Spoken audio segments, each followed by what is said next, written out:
রসুল সাল্লাল্লাহু আলাইহি ওয়াসাল্লাম বলেছেন, নিশ্চিত শয়তান বলেছে, আপনার ইজ্জতের কসম হে রব, আমি তোমার বান্দাদিগকে অবিরামভাবে নষ্ট করতে থাকবো যতক্ষণ পর্যন্ত তাদের দেহের মধ্যে প্রাণ অবশিষ্ট থাকবে। রব বলেছেন, আর আমার ইজ্জত ও প্রতাপের কসম, আমি অবিরামভাবে তাদেরকে ক্ষমা করতে থাকবো যতক্ষণ তারা আমার নিকট ক্ষমা প্রার্থনা করবে। আলহামদুলিল্লাহ। শয়তান বলে, তোর গুনাহ অনেক হয়ে গেছে, এখন আল্লাহ তোকে আর ক্ষমা করবে না, তুই আমার সাথে থাক। মহান রব্বুল আলামিন আল্লাহ পাক বলে, হে আমার প্রিয় বান্দা, তোমার গুনাহ যদি মাটির থেকে আকাশ পর্যন্ত সমান হয়, তারপরেও একবারও যদি আমার কাছে ক্ষমা চাও, আমি ক্ষমা করে দেবো। আলহামদুলিল্লাহ।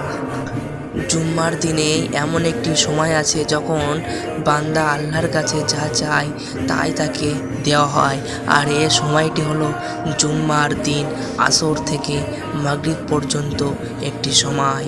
প্রিয় রবের কাছে একটি দোয়া করবে, হে আমার পালনকর্তা, হে আমার রব, শয়তানের কুমন্ত্রণা থেকে আমি তোমার নিকট আশ্রয় প্রার্থনা করি। আমি এ থেকেও তোমার নিকট পানা চাই, শয়তান যেন আমার ধারে কাছে ঘেঁষতে না পারে।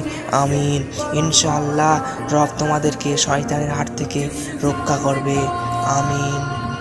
এবং এই ভিডিওটা বেশি বেশি করে সবাইকে শেয়ার করে দাও, কারণ তোমাদেরকে জানা উচিত শয়তান তোমাদেরকে কেমন ধোঁকা দেয়। শুকরিয়া আমাদের এই ভিডিওটা পুরোটাই দেখার জন্য। আল্লাহ হাফেজ।